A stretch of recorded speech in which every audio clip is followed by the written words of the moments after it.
Are you guys ready? Yes.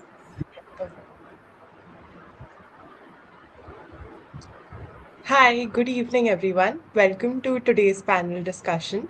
This conversation is brought to you by Sakshi NGO as a part of Kalgyani project, which works with SHGs, gender resource centers, and rural communities across India.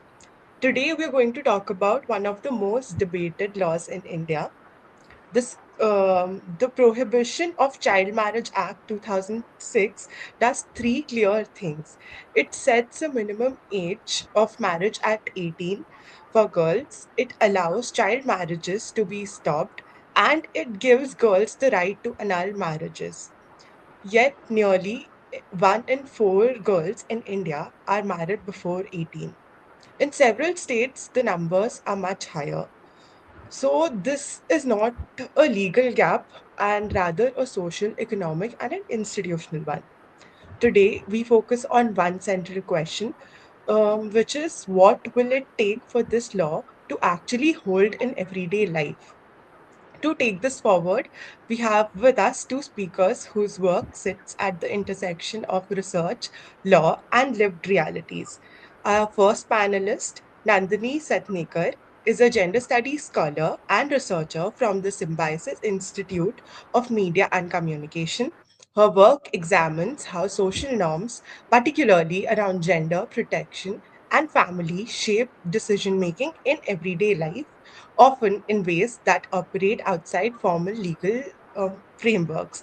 Thank you for joining us. And our second panelist is Sanchita Agarwal, a human rights lawyer and senior legal researcher with extensive experience in child rights and gender-based violence. Her work focuses on how laws are assessed, interpreted, and implemented on the ground. She is also the founder of Project Finding Spaces, a platform that connects legal research with public knowledge and lived reality. Thank you both for being here. And I want to start and place my first question to Nandini, and that would be, child marriage often continues to be justified through ideas of protection, honor, and economic security for girls. In your research, how do these narratives, continue to override legal standards? And what does this tell us about the limits of awareness-based interventions? All right. First of all, thank you, Sakshi, and thank you, Sharanya and Srishti, as well, for inviting. It's my pleasure to be here. Um, Coming to that question, I would like to quote a scholar named Andre Bote. He said that it is not the law that act as a deterrent, but it is the culture. Law merely sets the direction for the change, but it is actually the culture which determines the pace and direction in which the society moves forward. So when we think about why the law, um, despite law being there, why things are not falling in place, when we think about this, we came to know that there are certain cultural logics, there is cultural legitimacy through which society often overrides law and works. So there are cultural logics like, there is, as you said, protection narrative, that families believe that uh, the way our society functions, the way our society, the structure in which our society works, where we think that we need to protect girls from sexual violence, harassment. There is a moral danger if we marry her late. So one one of the cultural logics is we need to protect her. Then there is another cultural logic of honor, is that the honor of the family lies with a girl. So, if you have seen Dhadak 2 movie, the Tripti raises the question there. She said why there is an honor tied with a girl. We never asked for it. So that second cultural logic I would like to say is honor. Then there is also economic security. girls are often seen as burden to the family. So they see marriage as a way to reduce that financial burden and secure a future livelihood. And when these cultural logics uh, normalize the act as a responsible parenting, I mean, those people who are following these cultural logics, they are considered as responsible parents. These logics reframe law as external and so-called urban. So no, this is urban phenomena of marrying late and everything. So in such a way, this cultural logics um, and the structural inequality continues, which overrides the law. So when we think about the limits of awareness, we though we know that we have Vivaha Mukta Bharat Abhiyan, which our government launched recently in 2024. Um, but when we say awareness, awareness means we assume that there is a knowledge deficit, but actual issue lies in the structural and cultural factors. And even when families know the law, there is poverty, there are societal pressures as we have discussed, and there is a fear of dishonor which override the compliance to the law. There is a study entitled Tipping Point to Zero: Evidence Towards a Child Marriage Free India. It identifies certain drivers of child marriage. It says that poor financial conditions, cultural and traditional practices, and the belief that early marriage ensures purity. All these things are leading to child marriage even today, despite the law being there. And I think awareness cannot alone dismantle it, because there is a patriarchal control over girls' sexuality. There is a caste endogamy pressure. There is structural poverty. So what we need community driven prevention rather than the law alone, is what I want to say about this. Thank you, Nandini. Thank you so much for your insights. And I completely agree with you that, you know, we need to move beyond awareness and to a space where everybody, can come together as a community and take action. Because despite having, a lot of legal and a lot of laws, we would still need penetration of these acts within the society. And with that, Sanchita, I would like to ask you that the Protection of Child Marriage Act provides for prevention, protection, and even annulment. And yet, we rarely see that it is used proactively. What explains this gap? What the law enables and how it is actually used on ground. Hi, thank you so much for the question and for having me on this platform. I am grateful to be here. And yeah, I agree with everything that's been said. And it's true that the law is quite detailed on paper, but how it acts on ground is quite different, especially owing to the socioeconomic landscape and structural limitations in India. The law fails not because communities don't know about child marriage being illegal, but because of the socioeconomic and institutional conditions that surround it, be it affordable secondary education, the options of employment after education, understanding of bodily autonomy, freedom from dowry pressures, freedom from car centric marriage markets, and they haven't been built. Social workers have often consistently named that dowry economics is a big driver in pushing child marriage. And what the issue is that, again, without transforming the social and material conditions from which such practices emerge, and without accounting for entrenched power relations, adding legal machinery on paper will not be implemented effectively, and it will always leave such gaps. So one aspect in the PCA, the law, is that the PCMA's prevention architecture rests on child marriage protection officers, who are supposed to be in every district, who are supposed to be the law's eyes and ears. And the Supreme Court judgment in 2024 found that the CMPOs, which are the child marriage protection officers, initiated less than 7% of child marriage cases in the one decade they were observing. And so the result is that the prevention mechanism that exists on paper is functionally absent on ground. Social workers and third parties have to take the burden of stopping these child marriages when it comes to prevention. And they have to singularly help girls out and put themselves at greater risk, and that's without resources.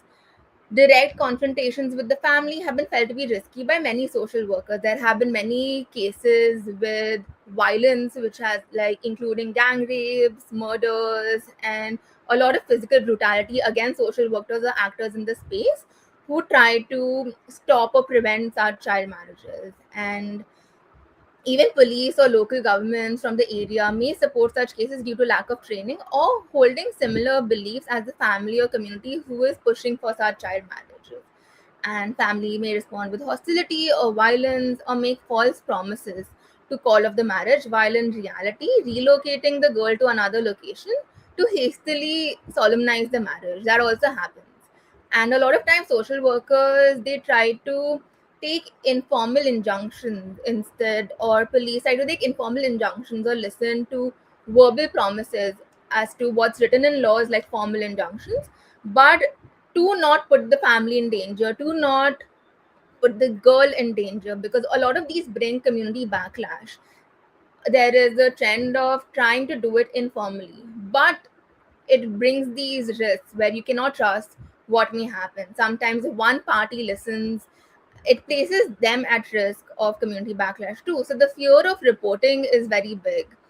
Community members are scared of coming forward and informing appropriate authorities about such events. And the social cost of reporting a marriage in your own community may lead to ostracization, retaliation, and it's very well real documented facts. And another thing is that if girls themselves who are being forced into this child marriage may fear community backlash, but also the fear of getting their family members arrested. So there's a provision under law also that anyone who partakes or aids in such child marriage may be arrested, shall be arrested by the police. And while such arrests are legally sanctioned, they often result in undermining the morale and confidence of the girl who typically seeks external intervention for her own protection but may not want to put her own family in danger. So the PCMA, for it to work, it requires a lot of legal awareness and social change, even access to a specialized lawyer, freedom from family pressure, and the willingness to often upend one's own social and economic position in the community, which is not easy without structural support. And the law cannot be activated with ease, certainly not for a girl acting alone. And these assets are typically unavailable to girls who occupy the most powerless positions within family and community hierarchies. And these barriers to accessing the law becomes further entrenched when it involves socially or political dominant families or communities. And it's tricky. And I think for the law to be accessible, you need, like everyone's discussed, structural change, be it proper job market, safe employment for women, even the opportunity for higher education. Because when these concepts are exposed on the ground, which includes even the benefit of such an education, right, that it will lead to something, it will lead to opportunities, then that conversation can be had. And child marriage and its prevention doesn't work in isolation. Yeah, Rishita, I completely agree with you. And the way you pointed out that a lot of times, be it social workers or the CPMOs who are actually supposed to, stop child marriages and intervene, they end up taking a lot of burden on themselves, and they themselves become vulnerable to violence. And this reminds me of Bhavri Devi, and Bhavri Devi is somewhere where Sakshi also, started as an NGO, because this is where the litigation Sakshi versus Vishakha was filed, and from there Vishakha guidelines came into play. And You're absolutely right, as you pointed out, that there needs to be a lot of, social and behavioral change. And this is something that we're working at Sakshi and both Kalyani. Through Kalyani, we want to, bring a behavioral change within people on ground in rural spaces as well. And with that, I would like to move to a second question to Nandini, and that is legal literacy often stays at the level of information. We know that a law exists or knowing an age requirement. So, from your perspective, what do you think are the specific moments or situations where lack of deeper understanding most directly affects a girl's ability to resist or, delay a marriage? All right. Um, there are many. There are many such critical moments or situations where we can see that girls do not have the do not have the knowledge of the law, maybe, or even if they have the details of the things that are there mentioned in the law. uh, we can discuss it in phases, like this can be seen at the marriage negotiation stage, even at the stage of pre-marriage rituals, marriage rituals, and even the post-marriage rituals. You know, for example, marriage negotiation stage. In marriage negotiation stage, we can say, um, when it is being told to girls that sometimes it is not even being told to them that they are looking for. I mean, parents are looking for their daughters partner, and so on. Um, so girls most of the time don't know that marriage below 18 is illegal, and they can legally refuse. As you know, we have PCMA 2006. They can literally refuse to marry, but there is lack of awareness. And you know most of the time what happens in we see that in child marriages parents dominate the decision. Girls often lack that legal voice and the bargaining power through which they can negotiate with uh, their parents or the society per se. Also, if we say the pre-marriage ritual phase during the time of engagement, so what happens? Girls are being told that no, no, now we can't cancel the marriage as we have already decided. It is being told to everyone. It is out there. Now we can't back out, as I've discussed previously. Also, the honor lies ties with a girl. So if girl refuses, then there will be repercussion for that family. So at such points, lack of awareness of injunction powers of magistrates, or even CMPOs, as my co-panelist mentioned, they can prevent marriages. But most of the time, girls aren't even aware that they can reach out to them. There is a helpline 1098. They can contact and tell if they do not want to marry. So there is enough, we can say, remedies, though we need more stricter implementation of those. But at such moments girls often fear the retaliation and the social boycott. They feel that if we refuse to marry, then their family will face the repercussion. And in law, there is also written that girls can, even post their marriage, they can they can say that they want to annul the marriage. But most of the time, what happens? They do not do so because they do not think beyond, like, they think that they do not have the access to court. And most of the time, it is true, because of maybe their economic conditions and all, they do not have the access to courts and um, the all the support system. So I think at all stages there are moments of vulnerability where women, or we can say girls, cannot say no. or can't delay the marriage.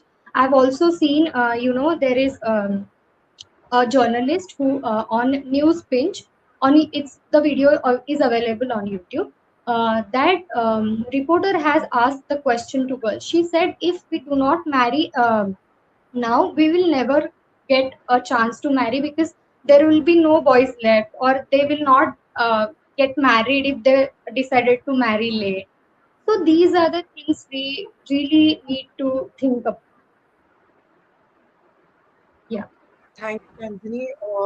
Yeah, I think there is a lot of reworking that we need to do on ground, and um, like this is just a start. I mean, this conversation right here that we're having is, also a part of that same start, and having such conversations is also important because this is where, ideas are discussed, and a, a lot of new ideas are also formed. And with that, Sanchita, I want to move to you. And my next question is, when a case of child marriage comes to light, intervention, usually depends on multiple actors. Like you just said, police, marriage protection officers, local administration, social workers. So, from your experience, what are the two or three factors that determine whether intervention actually happens effectively, and where do you see the most common points of failure? Right. Thank you for the question. And definitely, there are certain aspects when so the system's capacity to intervene effectively once a child marriage is identified is not singularly a legal question. It is a question of timing, institutional coordination, political will, and at each of those 3 points, the system most commonly also fails. So let's start with timing. Whether the identification happens before or after the marriage. I believe this is one of the biggest decisive factors. So, how the law works, the PCMA is preventative architecture.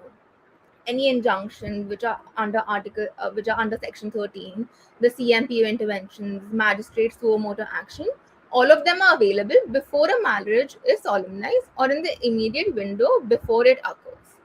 Once a marriage has taken place, the legal remedies shift entirely. Annulment becomes the child's choice to make. Maintenance and protection orders are the primary tools. And prosecution of those who solemnize the marriage is theoretically possible, but it's very rarely pursued.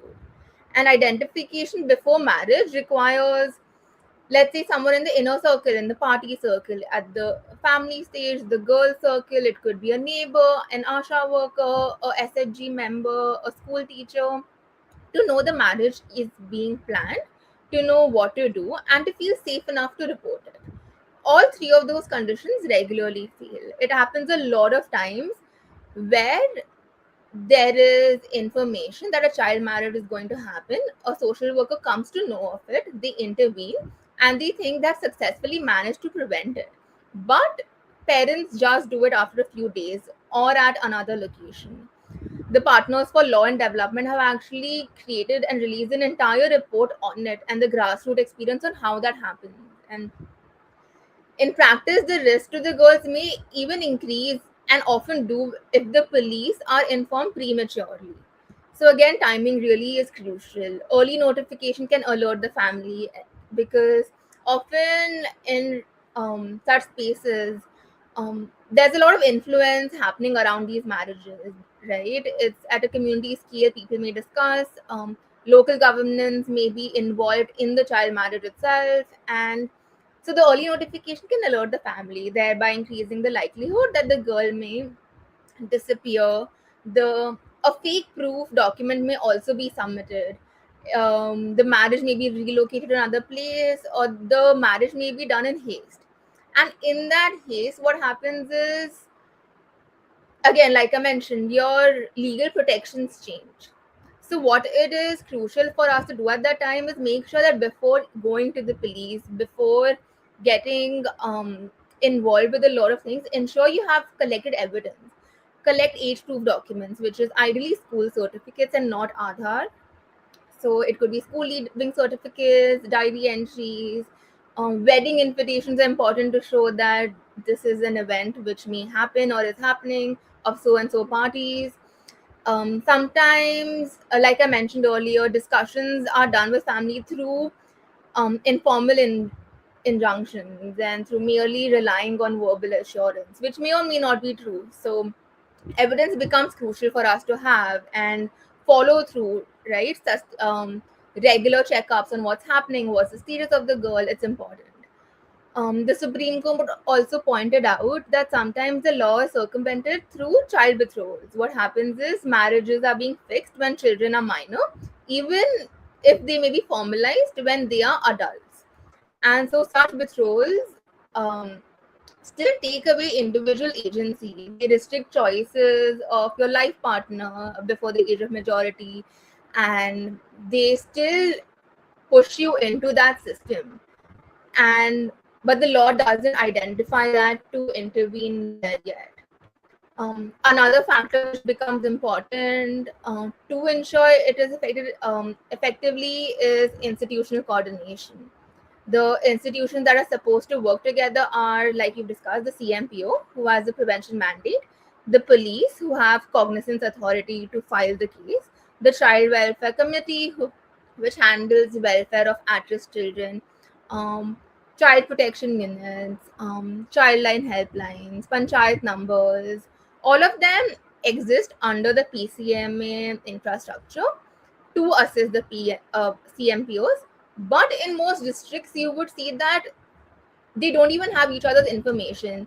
Those districts may not have held any joint meeting on child marriages to discuss protocols, to discuss effective measures, to discuss what they may do, to discuss what the standard of procedures are. And they do not have, without that shared understanding and coordination, you may not be able to move and you won't be able to move ahead. Local officials thereby lack training or, as you discussed, face social pushback, wherein there's that attitude that this is a quote unquote family affair and, a private matter and you shouldn't be involved in it. And that becomes the most consistent failure point, that without that training, without procedures, without a lot of that coordination, wherein at different levels of the community of that district, the practice is so becomes so ingrained that in the social structure that anyone who stops a marriage becomes um, faces the risk and faces social consequences, and that thus faces the girl and the family like ostracization. And since the law does not sufficiently address the social consequences that follow the prevention of scheduled child marriage, that also becomes another factor, because even if a lot of the previous things which we have discussed works, suppose the timing works, evidence collection works, coordination works, a report happens, what has happened is that the aftermath of that, right? The girl may have to sever ties with her family. The girl or her family may be cut out from the community. Efforts need to be made there through.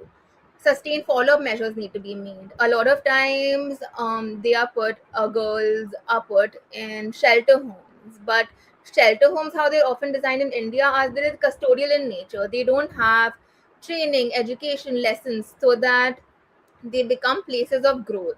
That needs to be there, because only then will girls or anyone who is trying to escape from that system will feel rewarded, will feel there is merit to it. So, sustained follow up measures and facilitating girls' continued access to education, enabling relocation to safe spaces when necessary, ensuring homes are offering good growth, and mediating between the girl, family, and community elders in order to build up and rebuild those strained relationships is all important. So, all of these are stages where something can fail and it needs to be checked from the ground up. Yeah. Thank you, Sanchita. It was lovely listening to you, explaining each and every step of how we fail. We have systems in place, but how these systems, end up failing, and what is the actual background story behind these failures as well. And even if, like you said, everything goes right, there is still a lot of stigma attached. If a child marriage is stopped, and a lot of alienation could also take place, and the parents and the child could also get outcasted. Um, and with that, I would like to move the conversation to the last question of today's panel. And my question is to Nandini. Self help groups and women's collectives are often positioned as spaces for awareness and discussion. But discussion alone does not interrupt a child marriage. In your view, what shifts are needed for these spaces to move from a conversation to an active resistance? All right. As I've mentioned earlier, that Indian government has launched Bal Vivaha Mukt Bharat Abhiyan.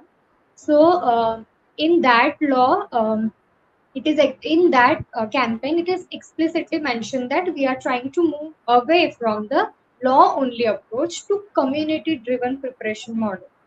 Right now, what happens is SSGs are merely spaces of discussions and awareness, but we need their intervention in a larger manner. Because as I've answered in first question, that community participation, like from within, if community from within decides to eliminate this child marriage practices, so we can do that. So self-help groups, I think, are very central to do this task. But currently there are gaps exist, as self-help groups do not have legal training properly. So, and there is also, as we have mentioned earlier, that there is a fear of community backlash. Most of the times we have seen that they do face community backlash if they intervene. So we do need so many shifts. If we discuss what shifts are needed, so I think we need to shift from awareness to enforcement. For example, we need to empower SSGs, and we need to integrate them with the district administration or the village administration, so to say. Um, we need to make them paralegal actors, um, so they can help people file complaint, report cases, and help people use helpline numbers. So we need that. We need to do their legal empowerment, so to say. And of course, it is not individual resistance. It will not work. We need a collective resistance. So in that case, we need community mobilization, and I think self-help group can actively intervene, actively into the come to the front stage, and do this task. They can also engage with local leaders, local community leaders, or religious leaders.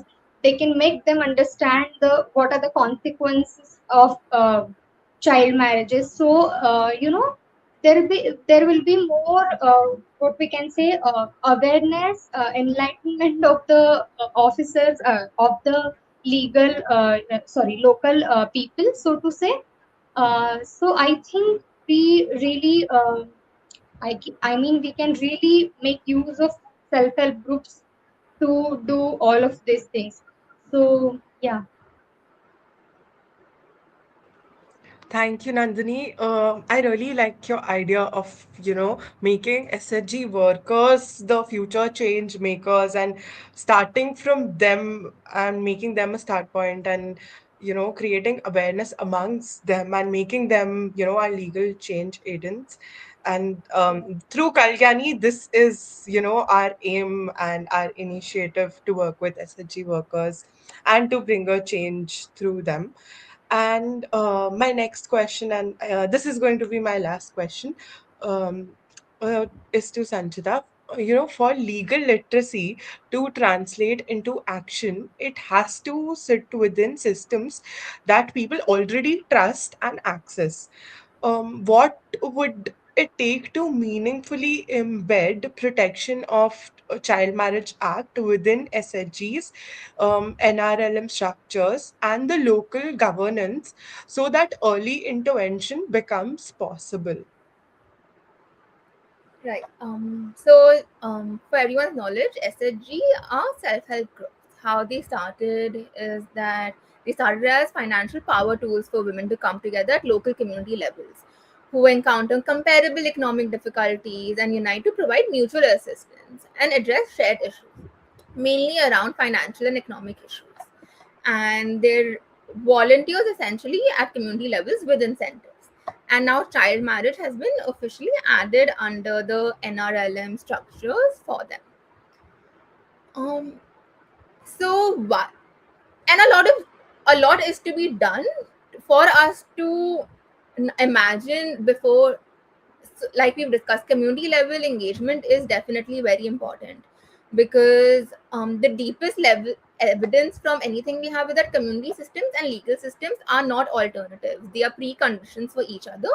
And the law cannot work without community informants, trusted community relationships, and girls who know they have options.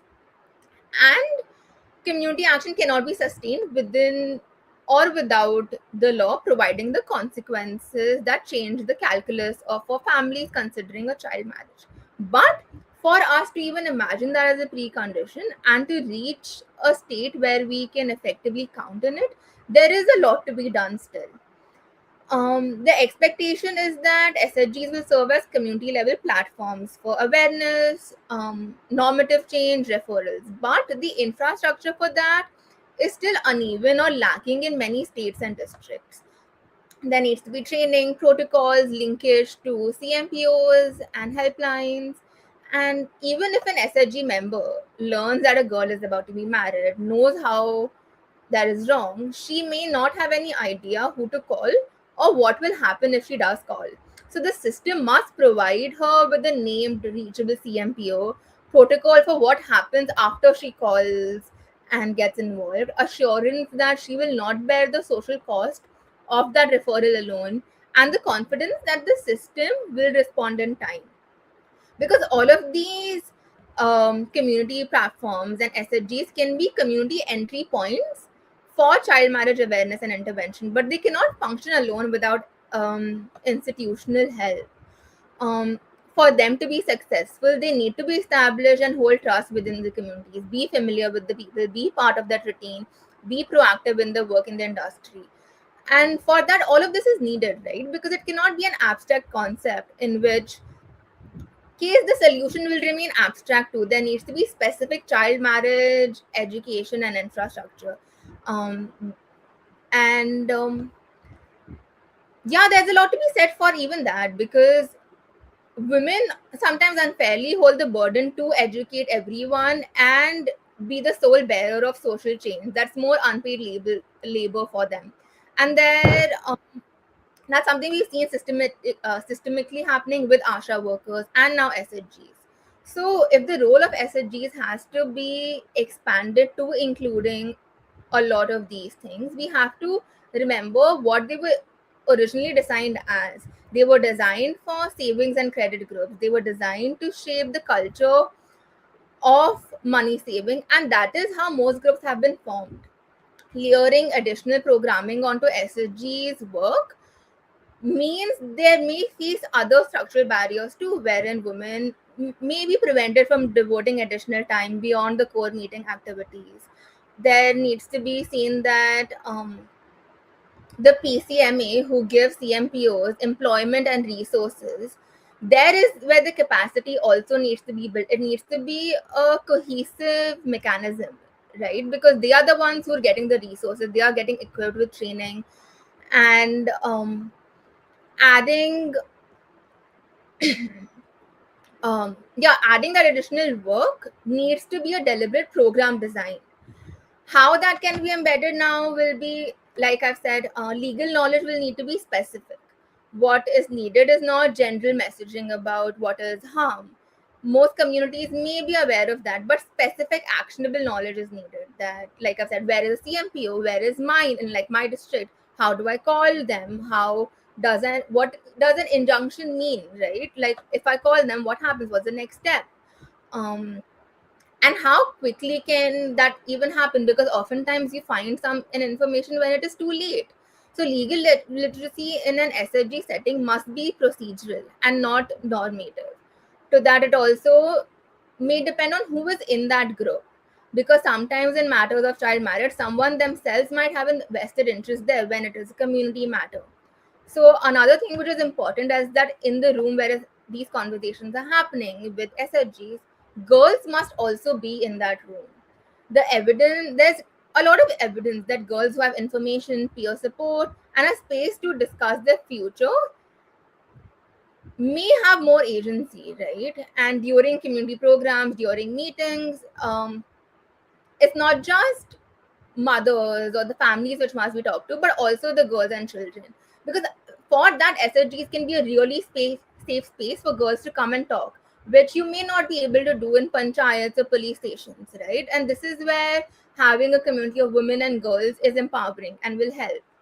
um, Even comprehensive sexual education, right? Training starts from the community level, but it needs to be taken on everywhere. It needs to take on meaningfully in local governments and education.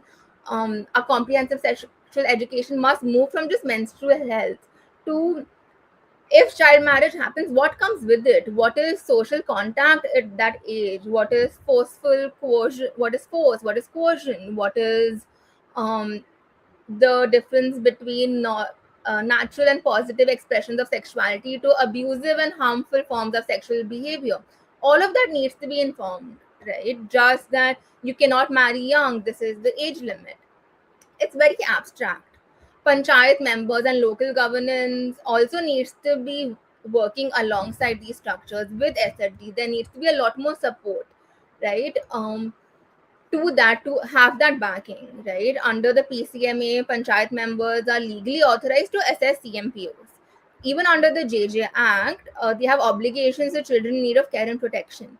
But in rural regions, panchayats often end up being involved in these child marriages as to maintain caste hierarchies or due to patriarchy, and there needs to be some accountability established even there. This is where you add accountability and pressure, not just against vulnerable girls and vulnerable families, but on local governments, on um, institutions where there is resources, where there is power. Members, ne- the training needs to be cohesive to even push for what are the red flags.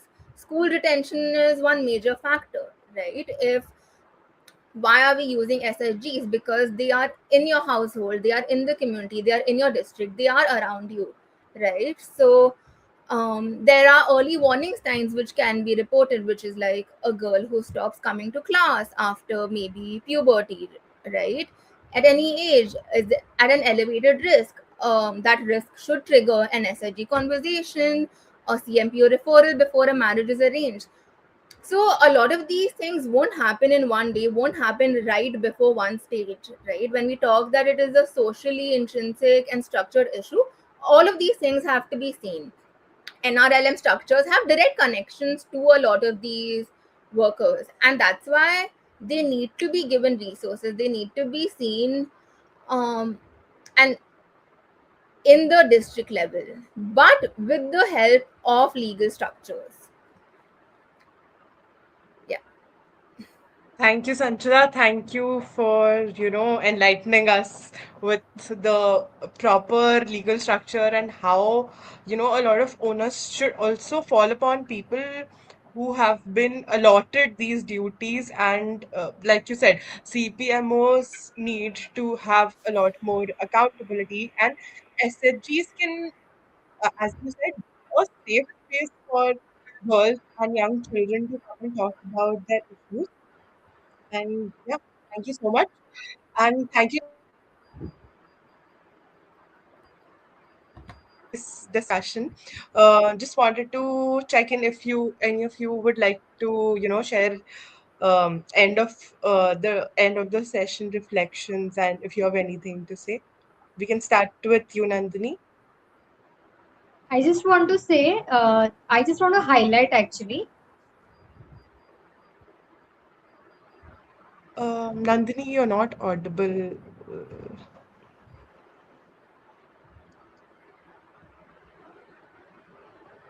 Hello. I think there's a network issue at her end. Let me see, yeah. Sanchita, do you want to start? By the time Yeah. Nandini gets. Oh, sure. Yeah, I just wanted to thank you for this platform, Sharanya, Shrishti, Sakshi, the Kalgyani project. I think all of these conversations are important. As we discuss this, as even I voiced it, you trace back the work on ground. I have worked with survivors of child sexual abuse, child marriage, human trafficking, and you see how these networks work. But when we have these discussions at policy level, in academic spaces, in debates, then can you elaborate on it and structurally think where we can add more? And I think, yeah, I just want to thank you for holding this and having this platform. Thank you, Sanchita. Nandini, yeah, we can start Yes, with you. sorry for the internet No, no, it's interruption. complete. I wanted to, say that, we can't say that the law is failed because it is not. Like since its inception, we see the downfall in the child marriages rate in India. So, but it just shows the limit. What all we have discussed, it shows that there are limits to the law. We really need to move beyond and think what all we can do, and we have discussed so many ways through which we can move ahead. And yeah, we really need such discussions. Thank you for conducting such discussion. It was wonderful talking to you all, and thank you. Thank you, Nandini. This conversation today helps make that, the gap between the legal act and the on ground implementation exists. And your insights and the points and, the failures or the weak points where we could work on that you both highlighted shows us where action is really needed. And as we close, a few things are much more clear, that the law exists and the ability to act on it still remains uneven. This is the gap that Sakshi through Kalyani project is working to address by working on ground with SHG women, by building legal literacy and focusing on how the law can actually be used in real situations. So thank you, Nandini and Sanjita, for your invites and for joining us today. And thank you to everyone who joined us. This conversation continues in what we choose to question and act on. Thank you so much. Thank Thank you. So Good evening. Take care. you. See you.